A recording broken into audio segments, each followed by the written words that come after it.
نحمدہ ونصلی علی رسولہ الکریم اما بعد۔ اس سے قبل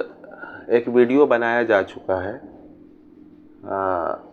عقائد وہابیہ اور علماء دیوبند۔ اسی سلسلے کو آگے بڑھاتے ہوئے آج ایک ٹاپک کا انتخاب کیا گیا ہے اور اس کا عنوان رکھا گیا ہے استفادہ از قبور اولیاء اور علماء دیوبند۔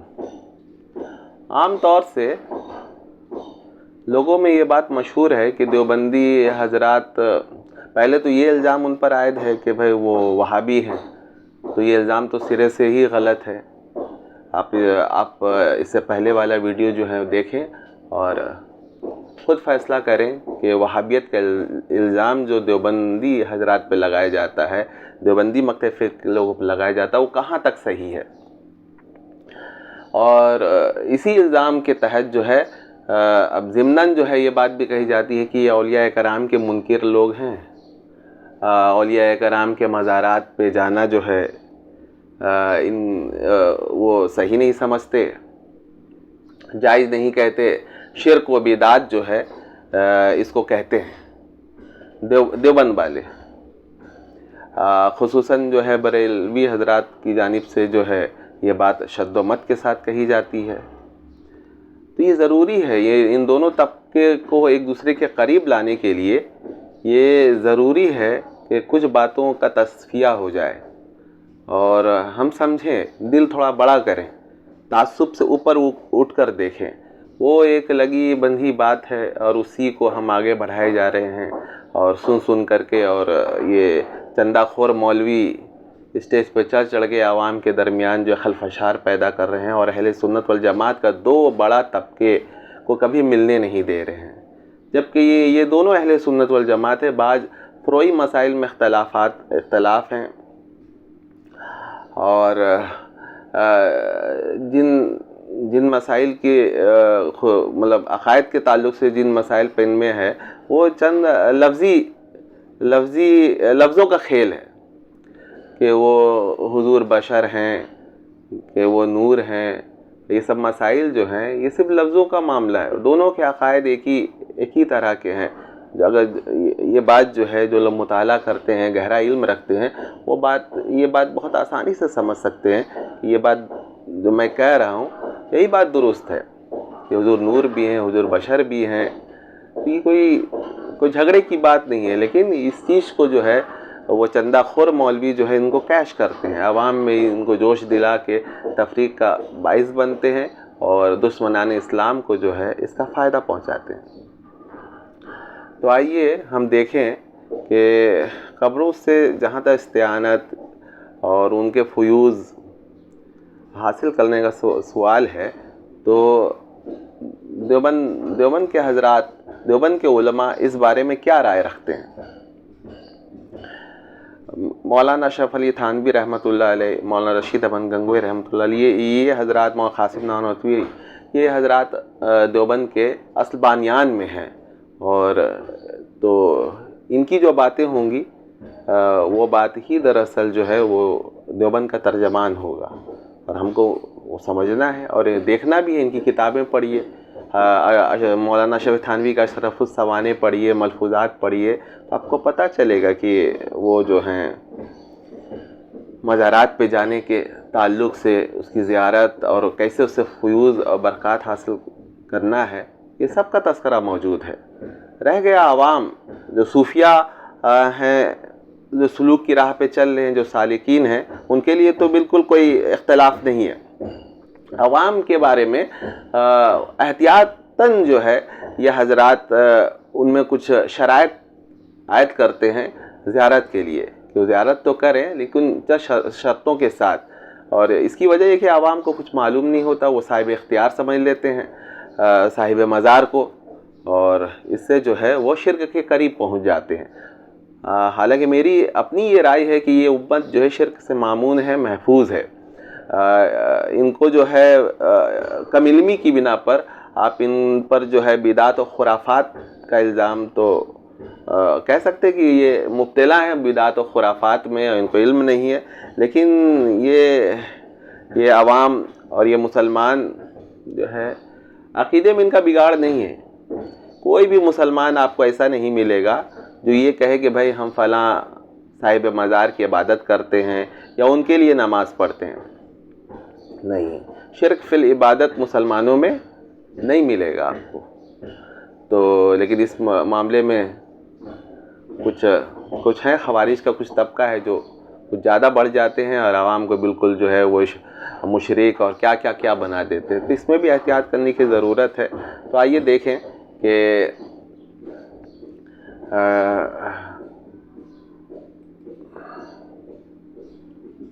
مزارات اولیاء سے فیوض و برکات حاصل کرنے کے سلسلے میں علماء دیوبند کی کیا رائے ہے، ان کا موقف کیا ہے، تاکہ یہ جو عوام سے ان کی دوری ہے کچھ کم ہو سکے اور ان چندہ خوروں کو مواقع بھی کم ملے، صحیح حقائق جو ہے لوگوں کے سامنے آ سکیں۔ یہ آرٹیکل کی شکل میں جو ہے وہ میں نے اس کو جمع کیا تھا، مقتل ستمبر کا ایشو ہے، یہ شمارہ ستمبر 2021 کا، صفحہ نمبر 5 پر یہ آرٹیکل چھپا تھا، تو اس کو ہی بنیاد بنا کر آپ کے سامنے بات رکھی جا رہی ہے۔ تو یہ ابتدا اس طریقے صوفیہ کے یہاں ایک اصطلاح ہے، استفادہ از قبور اولیاء و شیوخ۔ اس کو آسان لفظوں میں اس طرح سمجھیں کہ اگر کوئی صاحب کا کوئی پیر یا مرشد وفات کر جاتا ہے اور وہ شخص جو ہے، وہ سالک جو ہے، وہ مرید جو ہے، وہ اپنی روحانی ترقی کے لیے ان کی قبر پہ جا کر صاحب قبر سے فیض حاصل کرنا چاہتا ہے، تو آیا یہ جائز ہے یا نہیں؟ صوفیہ نے اس کو تجربے کی بنا پر مخصوص شرائط کے ساتھ جائز رکھا ہے اور علماء دیوبند بھی اس کے قائل ہیں، مگر یہ روحانی فیض اس طرح نہیں ہوتا جس طرح حیات میں اس بزرگ سے تھا، ورنہ پیری مریدی کی کوئی حاجت نہ رہے۔ مطلب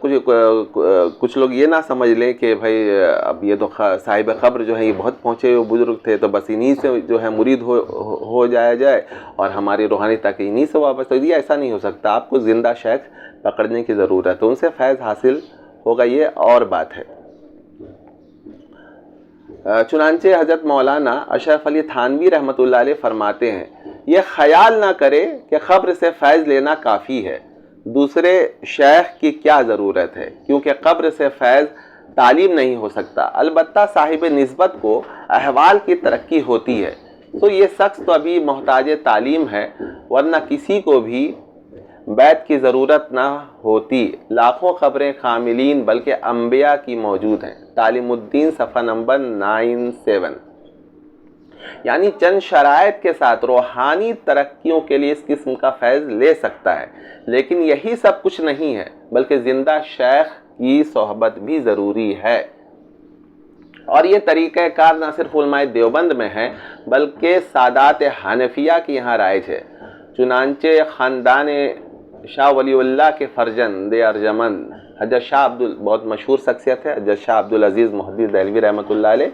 وہ محتاج تعارف نہیں ہے۔ ان سے کسی نے پوچھا کہ کوئی صاحب باطن یا صاحب کشف کسی صاحب باطن یا صاحب قبر کی قبر پر جا کر مراقبہ کرے تو کیا اس کو باطنی طور پر کچھ حاصل ہو سکتا ہے یا نہیں؟ تو حضرت نے جواب دیا کہ ہاں بالکل حاصل ہو سکتا ہے۔ فتاوی عزیزی صفحہ نمبر 172۔ استعانت از قبور کی بحث کرتے ہوئے اور اس کی مختلف جائز و ناجائز صورتوں کو بیان کرتے ہوئے ایک مقام پر حضرت شاہ عبدالعزیز دہلوی فرماتے ہیں، اہل قبور سے استعانت ایک ایسا امر ہے کہ مشائخ صوفیہ جو کہ اہل کشف و کمال سے ہیں ان کے نزدیک یہ کامل طور پر ثابت ہے، حتیٰ کہ وہ حضرات کہتے ہیں کہ اکثر لوگوں کو ارواح سے فیض حاصل ہوا ہے۔ چنانچہ امام شافعی رحمۃ اللہ علیہ نے فرمایا ہے کہ امام کاظم کی خبر دعا قبول کرنے کے لیے مجرب تریاق ہے، اور حجت الاسلام نے فرمایا کہ جس سے حیات کی حالت میں استمداد کیا جاتا ہے اس سے بعد از موت بھی استمداد کیا جا سکتا ہے۔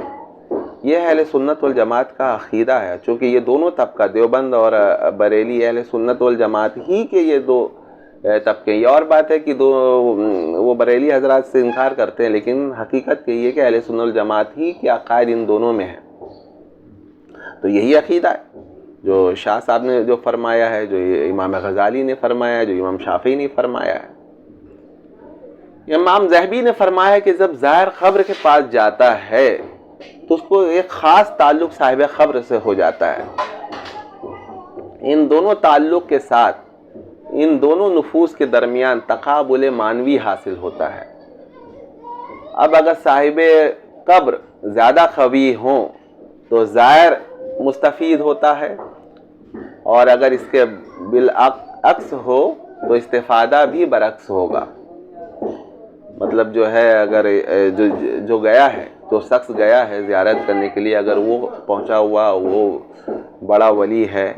اس سے بھی زیادہ جس کی خبر میں وہ آیا ہے، تو پھر وہ اس کو فائدہ پہنچے گا اس سے جو زندہ زائر گیا ہے۔ اور اگر یہ چھوٹا ہے اور یہ کمتر ہے اور جس کی خبر میں گیا وہ زیادہ قوی ہیں، تو پھر ان سے فائدہ ان کو پہنچے گا۔ فیض کا یہی طریقہ ہے۔ فیض بس مثل ایسے جیسے کوئی نلخی لگی ہو اور وہ پانی کا بہاؤ جو ہے ادھر ادھر، ادھر سے ادھر، ادھر سے ادھر یہ ہوتا ہے، یہی ہے فیض، روحانی فیض۔ فتاوی عزیزی صفحہ نمبر 191۔ قاضی ثناء اللہ پانی پتی اسی فیض کے متعلق لکھتے ہیں، اور رسول کریم صلی اللہ علیہ وآلہ وسلم اور اولیاء کے قبور سے بھی فیض حاصل کر سکتا ہے۔ ارشاد الطالبین صفحہ نمبر 153۔ اگر کوئی کہے کہ اولیاء کا فیض ان کی موت کے بعد بھی باقی رہتا ہے، بس دوسرے شیخ کو تلاش کرنا فضول ہے، تو ایسا نہیں ہے۔ زندہ شیخ کی ضرورت ہر حال میں باقی رہتی ہے، بلکہ کہنا یوں چاہیے کہ زندہ شیخ سے بیعت اور تعلیم کے بعد ہی کسی ولی کی خبر سے فیض ملتا ہے۔ یہ باتیں اہل سلوک کی ہیں، تصوف کے میدان کی ہیں، اور جو لوگ بھی اس میدان سے وابستہ ہیں وہ بآسانی یہ بات سمجھ سکتے ہیں، اور جو نہیں بھی ہیں وہ بھی انٹرسٹ لیں، اس میں دلچسپی لیں اور سمجھنے کی کوشش کریں، تو ان کو بھی بات سمجھ میں آئے گی۔ حضرت مولانا رشید احمد گنگوئی فرماتے ہیں، مزارات اولیاء سے کاملین کو فیض حاصل ہوتا ہے۔ دیکھیے یہ کون فرما رہے ہیں؟ مولانا رشید احمد گنگوئی۔ یہ بانیان دیوبند ہیں میں بہت ہی اہم شخصیت یہ شمار ہوتے ہیں، اور الزام یہ ہے کہ بھائی وہ دیوبندی حضرات جو ہیں یہ خبروں کے فیوز کو مانتے نہیں ہیں اور زیارتی کے منکر ہیں۔ تو یہ بالکل ایک الزام ہے، بے سر و پا الزام ہے، جس کی کوئی حقیقت نہیں ہے۔ ہاں کچھ شرائط یہ عائد کرتے ہیں، اس میں سختی کرتے ہیں، تو یہ علماء کا یہ طرح امتیاز ہے۔ مولانا احمد خان صاحب بھی اس معاملے میں بڑے سخت ہیں۔ وہ اب دیکھیے کہ وہ قبور کی زیارت میں کتنے شرائط جو ہیں وہ لگاتے ہیں کہ اتنی دوری ہونی چاہیے اور یہ اور وہ تو کیا وہ بھی وہابی ہیں؟ نہیں، اہل سنت الجماعت ہے، اور علماء جو ہے وہ فتنے کو پیش نظر رکھتے ہوئے عوام کے لیے وہ احکام کو یہ کرتے ہیں، منجمد کرتے ہیں۔ مگر یہاں بات وہی آ گئی، مگر عوام کو اس کی اجازت دینی ہرگز جائز نہیں، اور اسی بات کو لوگ پکڑ لیتے ہیں کہ بھائی دیکھیے انہوں نے منع کیا ہے کہ نہیں جانا ہے، جبکہ آگے دیکھیے اولیاء کاملین کو فیض حاصل ہوتا ہے۔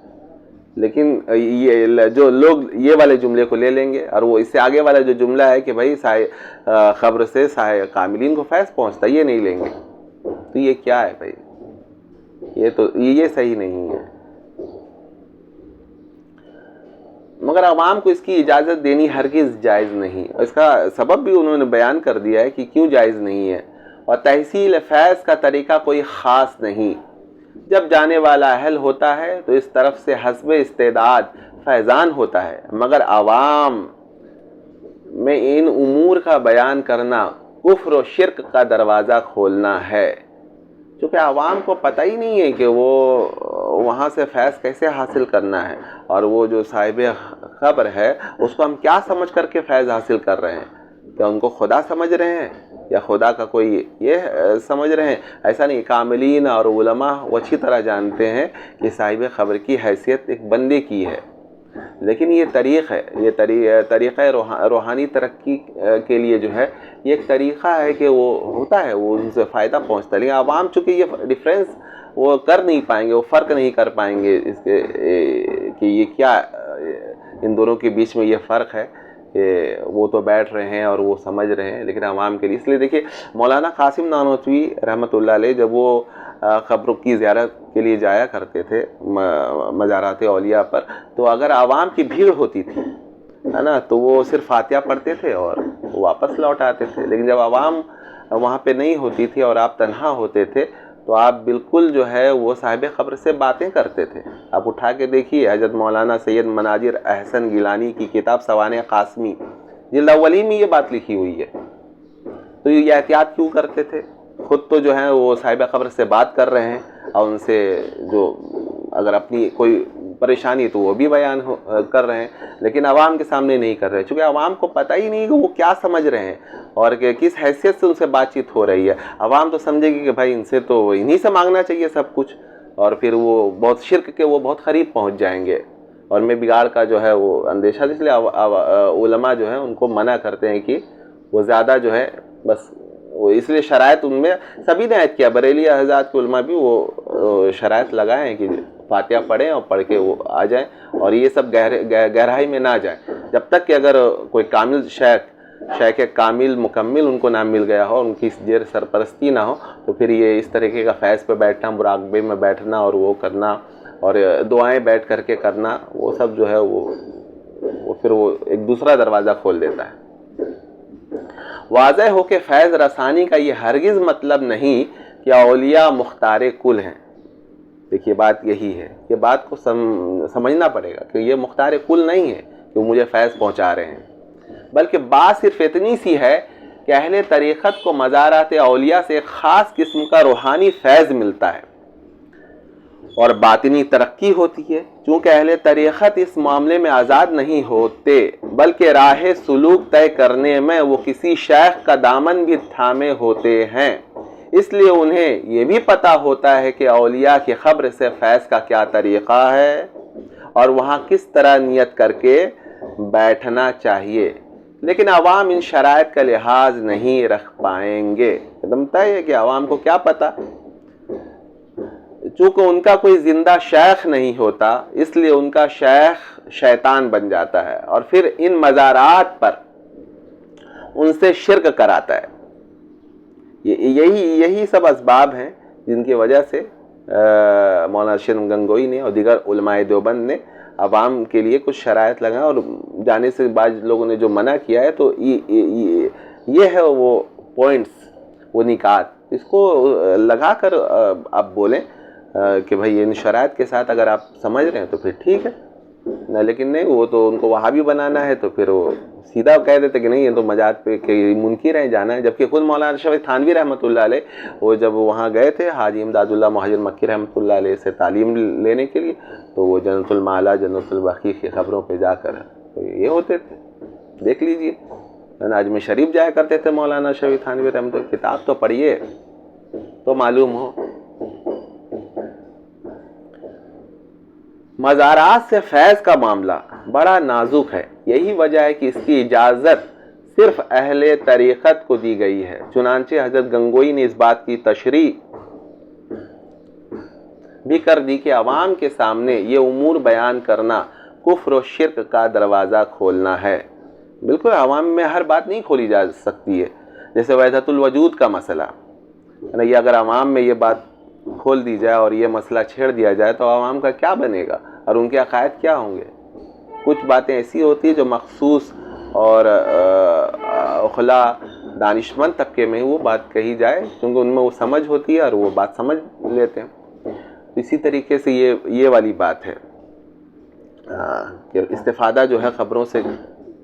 کرنے کی جو بات ہے تو اس میں کہاں عوام جو ہے ٹھوکر کھا لیتے ہیں۔ حدیث میں آتا ہے کہ قبر جنت کے باغوں میں سے ایک باغ ہے یا جہنم کے گھڑوں میں سے ایک گھڑا ہے، طبرانی و ترمذی۔ مطلب یہی کہ وہاں سے اگر آپ کو معلوم ہے کہ کیسے جو ہے یہاں پہ یہ کرنا ہے تو آپ کے لیے وہ جنت ہے، ورنہ پھر جو ہے وہ شیطان وہ شیخ بنے گا آپ کا، اور آپ کو اسی قبر پر شرک کرائے گا، اور شرک کا جب وہ معاملہ میں آپ پھنسیں گے تو اس کا نتیجہ ہے کہ جہنم کے گڑھے میں آپ جلیں گے۔ وہ قبریں جس میں انبیاء و صحابہ و اولیاء اللہ و علماء و صلحاء مدفون ہیں، ہمارا اعتقاد ہے کہ یہ جنت کے باغات ہیں، جیسا کہ حدیث میں بیان ہوا۔ اب جنت اللہ تعالیٰ کے انعامات و رحمتوں و تجلیات کا مقام ہے، تو صالحین کے قبور پر اللہ تعالیٰ رحمتوں کا نزول کرتا ہے، لہذا زیارت کرنے والا شخص اس رحمت سے محروم نہیں رہتا، اگرچہ اس کو محسوس ہو یا نہ ہو۔ یہی سارا مفہوم ہے فیض و فائدہ کا۔ حدیث مذکور کی روح سے جب انبیاء و صحابہ و علماء و صالحین کے قبور جنت کے باغ ہیں تو پھر ان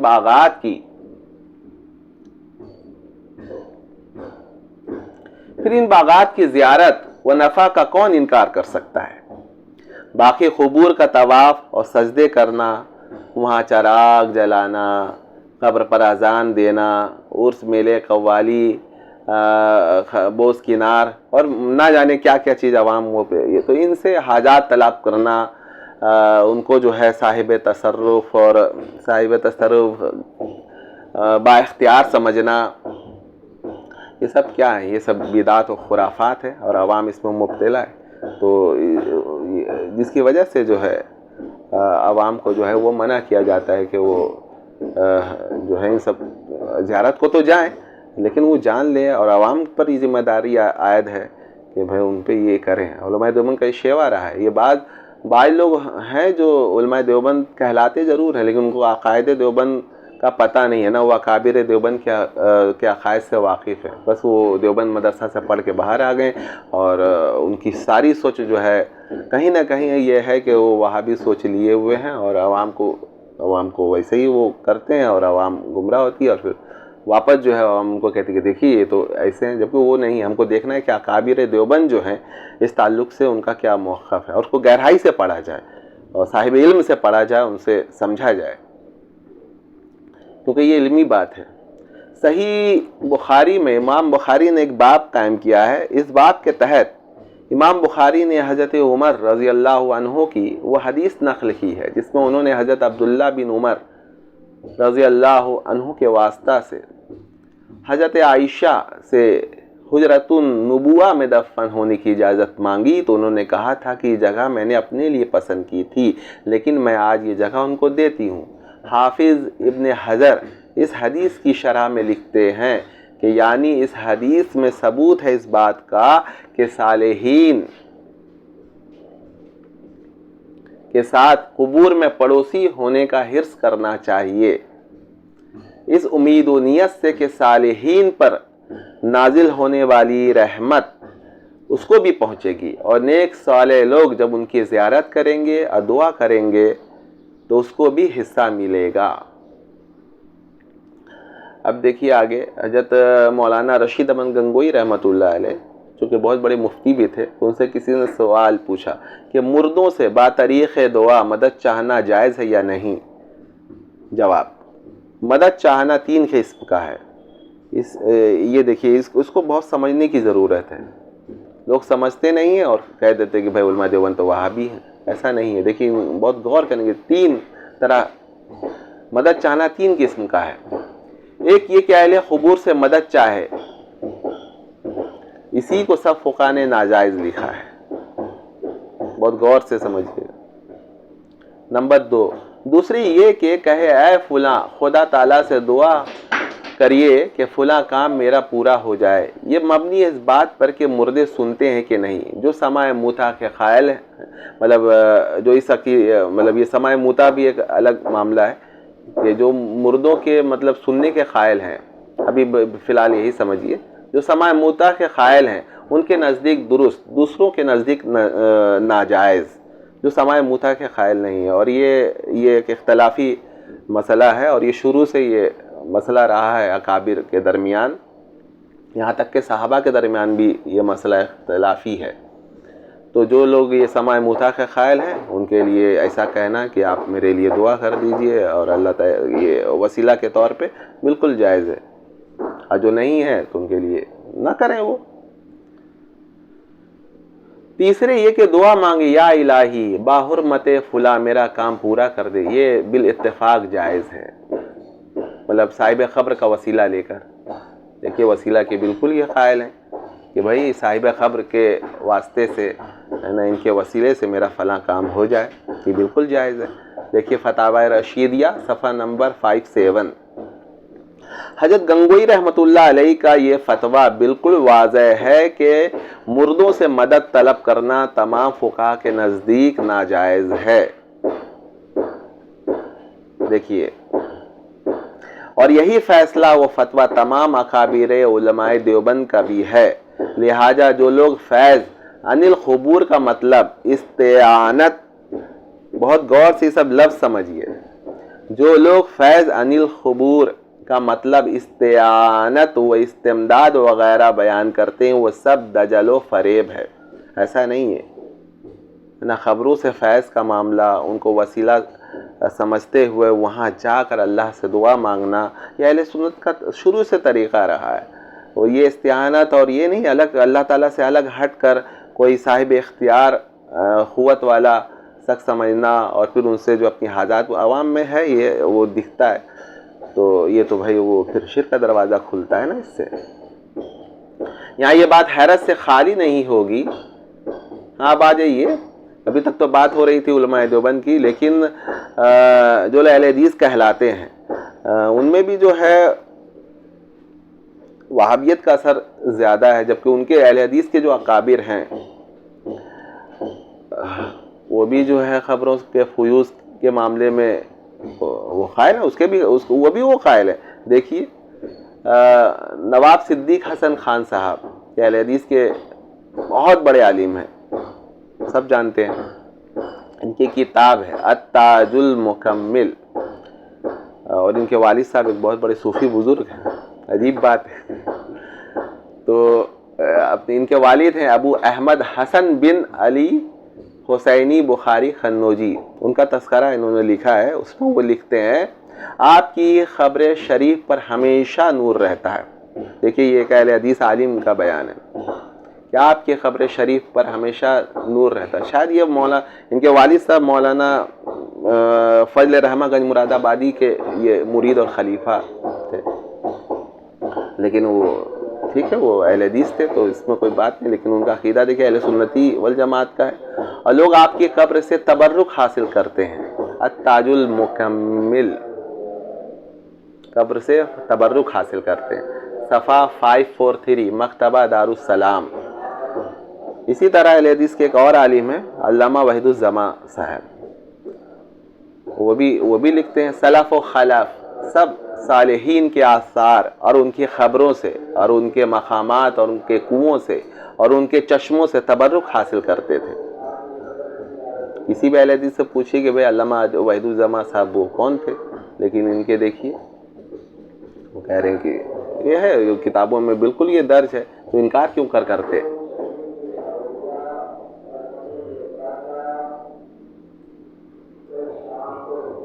یعنی کسی ایک نے بھی یہ نہیں کہا کہ اس قسم کی اشیاء سے تبرک حاصل کرنا شرک ہے۔ جو عام طور سے خوارج کا طبقہ جن میں شدت زیادہ ہوتی ہے، وہ مزارات پہ جب عوام کو اس سے یہ کرتے تو فوراً بہت سختی کے ساتھ ان کو مشرک اور نہ جانے کیا کیا کہہ دیتے ہیں۔ ایسا نہیں کہنا چاہیے، یہ خرافات اور بدعات تو آپ کہہ سکتے ہیں، عوام کو جو مسلمان ہیں ایک دم بالکل علی الاعلان مشرک کہنا یہ ٹھیک نہیں ہے،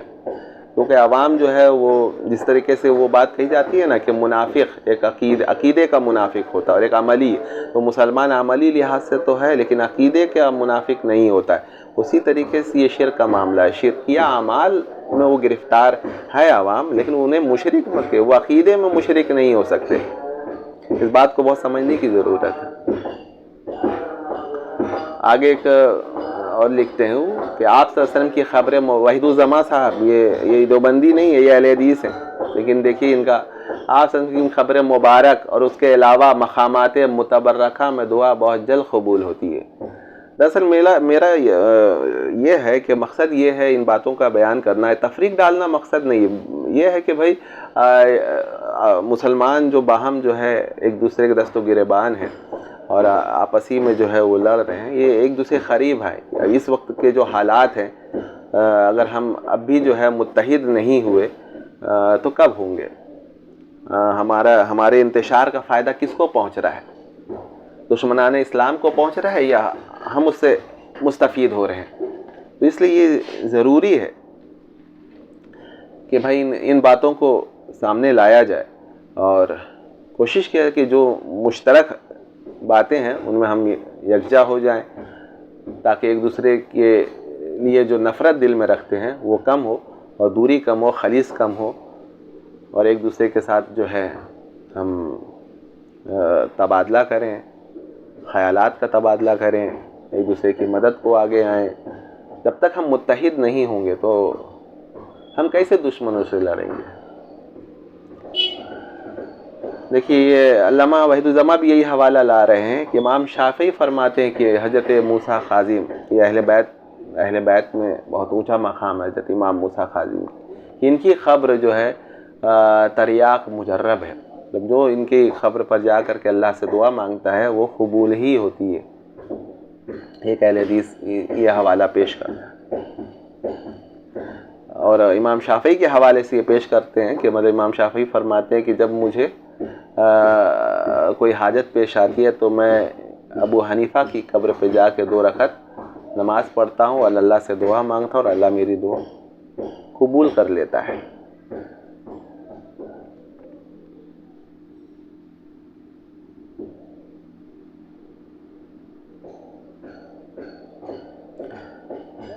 وحید الزماں ایک اور ہدیۃ المہدی ان کی کتاب ہے، صفحہ نمبر 32، 33، 34، 62، 23 میں اسی سے ملتا جلتا اقتباس ہے، لکھتے ہیں میں یعنی علامہ وحید الزماں کہتا ہوں کہ اس سے یہ شبہ بھی دور ہو جائے گا جو بعض کوتاہ عقل لوگ پیش کرتے ہیں کہ صلحاء کی قبور کی زیارت کر کے ان کی ارواح سے فیوض و برکات و انوارات کا حصول کیسے ممکن ہے؟ مطلب حصول ممکن ہے اگر آپ پڑھیں اور اس فن سے اگر واقف ہو۔ شروع کے جو اہل حدیث تھے ان میں اکثر بڑے بڑے جو ہیں وہ تصوف میں باقاعدہ وہ شامل ہوتے تھے اور روحانی ترقی حاصل کرتے تھے، لیکن بعد میں جو ہے اہل حدیث تقریباً 90% سے زائد یا اس سے بھی زیادہ وہ بالکل خوارج اور وہابیت کی نہج پر یہ لوگ چل پڑے ہیں، اور حد تو یہ ہے کہ ائمہ کی شان میں جو ہے علی الاعلان بابنگ دوہر یہ گستاخیاں کرنے لگے ہیں۔ کیا یہی ابن تیمیہ، علامہ ابن قیم کا یہ طریقہ رہا ہے؟ ان کو گالیاں دینا، ان کو کہنا کہ ان کو تو کچھ آتا نہیں تھا، وہ تو اپنی رائے پیش کر گئے، یہ کتنی غلط بات ہے۔